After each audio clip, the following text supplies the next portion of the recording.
Good evening. This is cybersecurity expert Reginald Andre, and we have a good one for you today. Before I start, as I said, my name is Reginald Andre. We are a cybersecurity and IT company in Miami, Florida, but we are nationwide. So if we can help you with any of your cybersecurity needs, please give us a call. So this is not a political channel. However, I there is some news that just came out, breaking news, in fact, that the Trump campaign has confirmed that one of their email addresses, one of their email accounts, have been compromised. So again, this is not a political channel, but the goal of this video today is just to talk about what we know so far, and then also to talk about how you as a consumer and how you as a business owner can make sure something like this doesn't happen in your business. And that's really the goal of this. So let's first talk about what we know so far. So a new report is saying that Iran-backed hackers have broken into a high-level executive from the Trump campaign. And when they broke into that email, apparently they were able to now get very sensitive information, specifically about when Trump was looking to see who was going to be his vice president. And there was a dossier, which is fancy word for a report, specifically about 270 pages of JD Vance's vulnerabilities, and also information about Florida Senator Marco Rubio, who was also a finalist for the vice presidential nomination. So apparently, this person is a high official. He's getting documents. They're sharing it internally, and now a bad guy, a hacker, breaks into his email, and now this hacker is now sending it to the news report called Political. They're kind of like a CNN, Fox News, so they're political.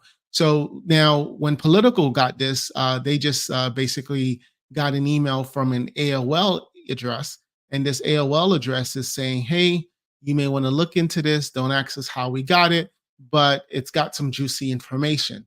So Political then reached out to the Trump campaign and say, "Hey, we're getting this information," and then from there, the Trump campaign did acknowledge that they have been working with Microsoft because, again, the high official email got hacked. So there is a law that, especially for journalists, that says that if information was gotten illegally, they are not really supposed to report on it. So in this case, even the person who sent it from the AOL address says, we don't want to tell you how we got it because you may not be able to report on it. So thankfully, they didn't report on it, and they did the right thing. But nevertheless, we want to now talk about how we can make sure that this doesn't happen to your business. And I also want to note that this isn't the first time the Trump campaign emails got hacked. If you guys remember, back in 2020, I reported on this, that his X account got hacked, and guess what his password was? MAGA 2020, all lowercase. And someone literally just was able to use the username, and then they typed in the password MAGA 2020, and boom, they were in. So, when dealing with email hacking, organizations can take several steps to improve their security posture. So, we want to talk about that, and we're going to now dive into that. So, the first thing I always tell my clients and just my listening audience is that you want to have multi factor authentication. I highly hope that Trump's campaign doesn't have two form factor authentication, but let's just say that this high ranking official, let's just call him Bob at trumpcampaign.com. And let's just say that Bob uses the same password for his email, which is the same password as his bank, which is the same password as his social media.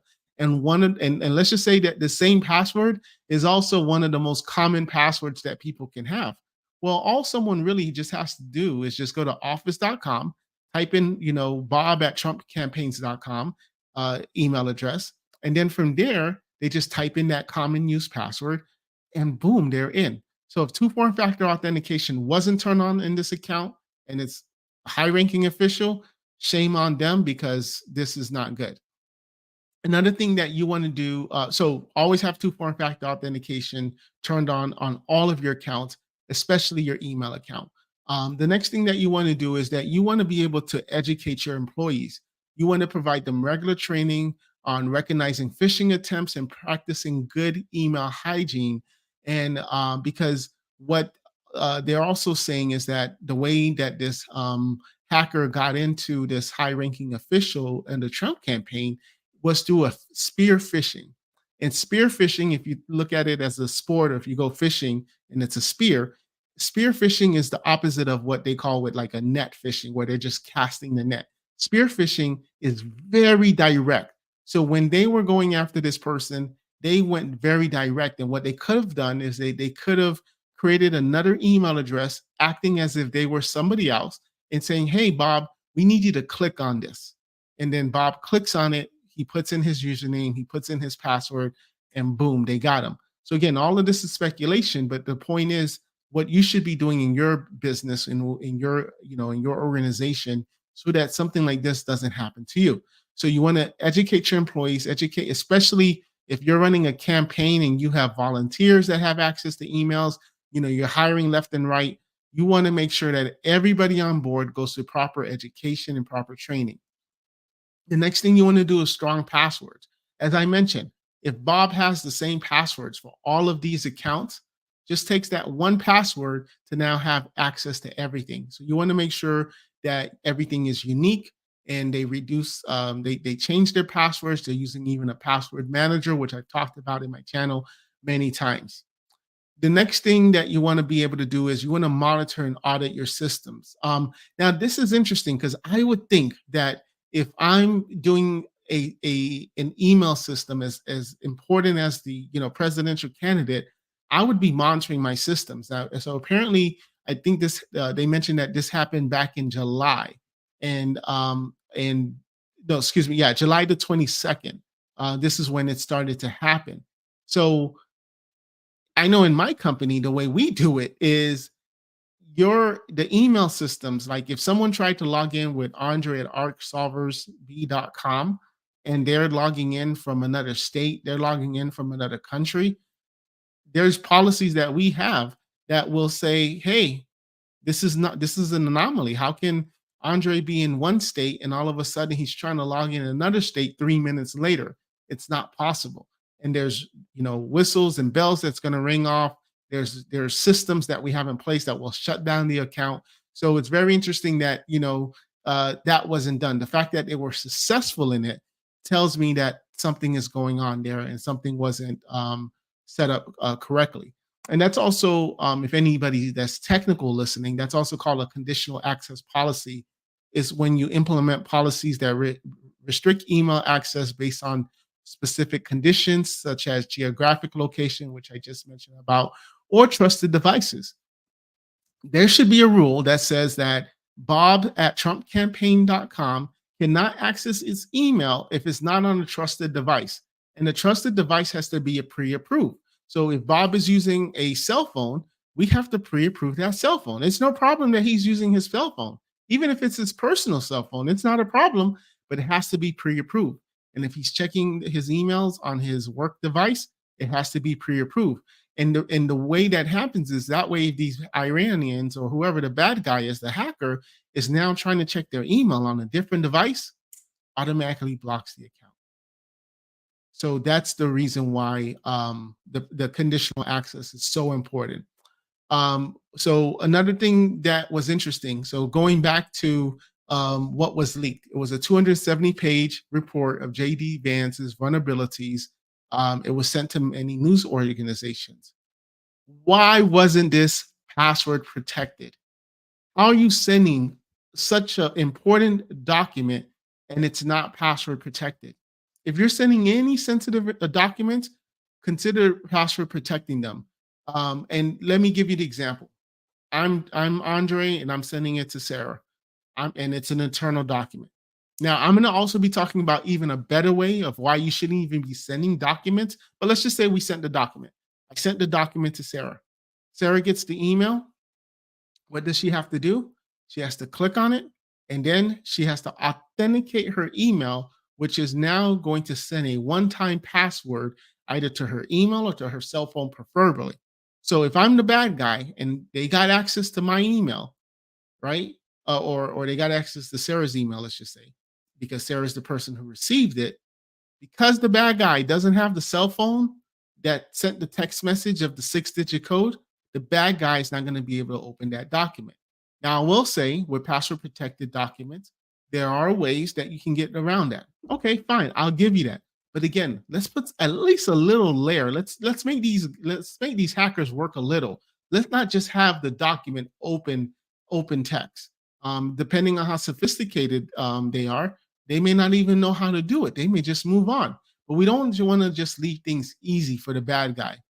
So the next thing that you can do is that you can do what is called sending links with passwords. Now that's what I would have done. I have a sensitive data that I need to send to Sarah. I am not sending her the document. I'm sending her a link, and I'm sending her a link that's password protected, that I would have to then text message her, or we have an internal system of what that password would be. And I'm sending the link with rules that says, you got 2 days to open this link. You have 2 days to download it. After that, it's gone. The link is going to break. So imagine that this email was sent. I'm going to make it up. May. Hackers break in July. They're going through it. They see the same email, but instead of it having a document, it has a link. And because the link has expired, they can't see anything, right? But let's just say the link was still active. It doesn't matter, because now you have to put in that password. And that password, you can't just break into it. You really have to guess it, and there's rules in place that after X amount of tries, it stops working.